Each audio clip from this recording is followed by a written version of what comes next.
is where we're going to jump. Whatever.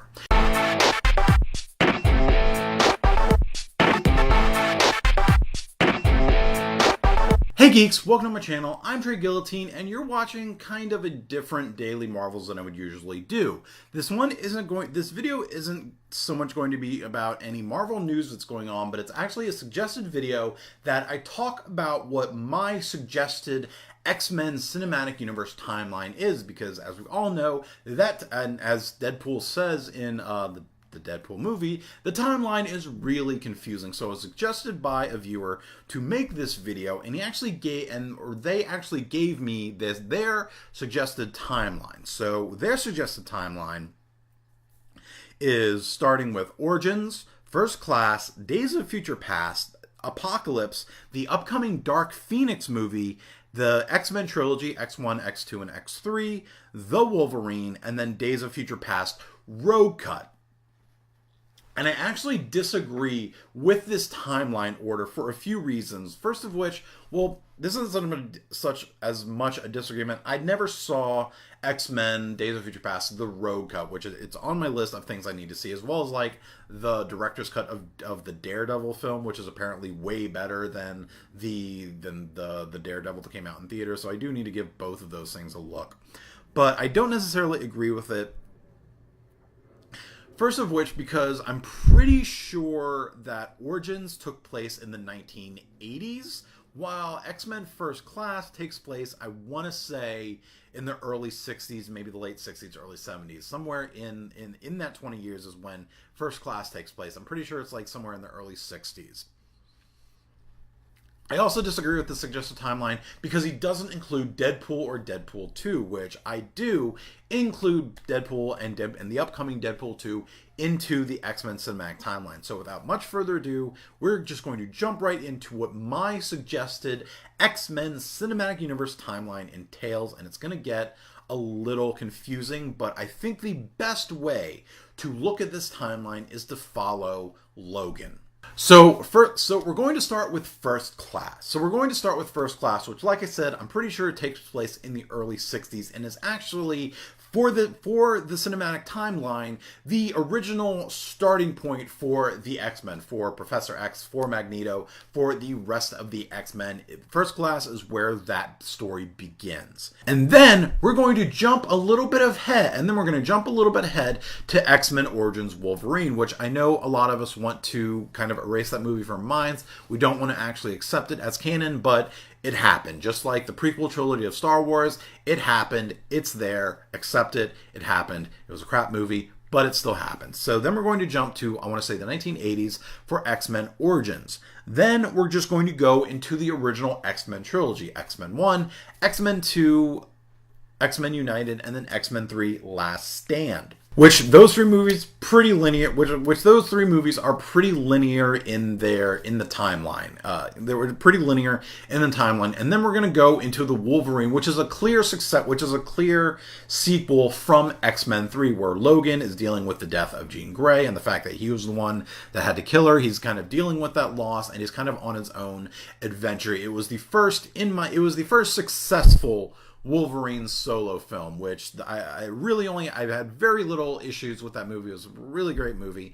But this takes place after X-Men 3, and then from the Wolverine, we're going to go into X-Men Days of Future Past. This is where things are going to get a little bit complicated. So Days of Future Past jumps 10, 20 years into the future from the Wolverine, where there's a war between Trask's like Guardian Sentinels and mutants, and all the mutants have band together to fight this thing. And this is where things get a little confused when they send Logan back to the past before X-Men Origins, but after First Class. This is where like the kind of two timelines of the X-Men Cinematic Universe kind of begin. So following Logan, we're now in the past of Days of Future Past after First Class, and then from here we now have the two different timelines. We have Logan, who remembers the original events of the X-Men cinematic timeline, and then we have what is going to happen in the events of X-Men Apocalypse, which take place in, I want to say 77 or 80. I know they come out of a Star Wars movie at some point, but I don't remember if it's A New Hope or Empire Strikes Back. So it's either 1977 or 1980. It's probably 1980 that X-Men Apocalypse takes place. And then from Apocalypse, we're going to go into X-Men, the upcoming film X-Men Dark Phoenix, which takes place in the 90s. And then from Dark Phoenix is where we're going to get to the present day X-Men timeline, which I consider we actually see in Deadpool and Deadpool 2. So yes, I do consider Deadpool and Deadpool 2 part of the X-Men cinematic universe, even if there is very little or any at all actual crossover between the events of Deadpool and the X-Men cinematic universe. But I do consider Deadpool part of that timeline, part of that cinematic universe, especially since there was an original Deadpool in the original X-Men timeline, where in X-Men Origins, which again, we want to erase that Deadpool from our memory, but it happened, it's there. But we got a new Deadpool in the new kind of like altered X-Men timeline. And then we're going to have Deadpool 2, which is another point of complication, which I'm going to get to in a second. Then after the events of Deadpool 1 and probably Deadpool 2 is where we're going to jump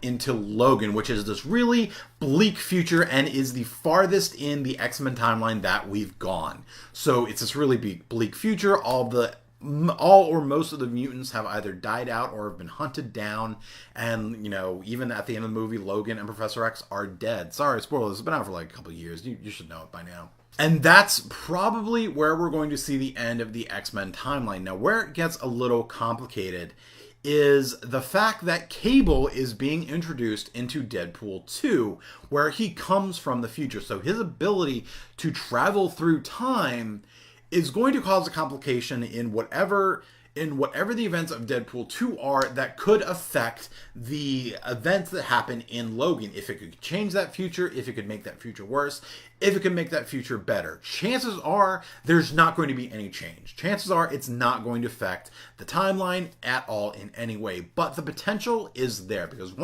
this is the second time in the X-Men timeline that we're introducing the idea of time travel with Cable. So it has the potential to change the events of Logan, making the events of Logan having never taken place. Chances are we're never going to see if that actually happens or not, as the Disney deal with Fox of them basically buying a rights to a number of their entertainment titles, including X-Men, where we're not going to see a future X-Men. Chances are the last Fox X-Men movies we're going to see is Deadpool 2 and Dark Phoenix, and we're never going to see if or how, probably not, Deadpool 2 affects the timeline, if at all, or any other X-Men film leading up to the end timeline of Logan. Now that Marvel Studios does have the rights to X-Men again, chances are, I would almost guarantee this, that they are going to be rebooting and retconning the entire X-Men cinematic universe that Fox has built,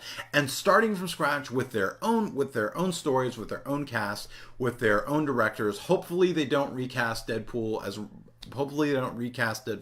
and take away Ryan Reynolds as Deadpool, at least for another movie or two. But I can almost guarantee you that at least in the rest of the X-Men cinematic universe, all of that is going to be put to an end, and we're never going to see if the X-Men eventually led up to that Logan end timeline, or if there's something else that would change what was going to happen, especially with Cable joining in the X-Men timeline. Or if as he would have been in Deadpool, if Cable at any other movie, a movie that would have happened after Dark Phoenix, if Cable would have shown up and changed the ultimate fate of the mutants that we see in Logan. What do you think of this X-Men Cinematic Universe timeline? Let me know in the comments and follow me on all the internets. If you like this video, make sure to give it a thumbs up and share it around so others can join in the conversation. If you want to check out my reviews of Marvel TV shows and movies, check out www.treyguillotine.com and subscribe to my channel to geek out some more. Thanks for watching and have fun.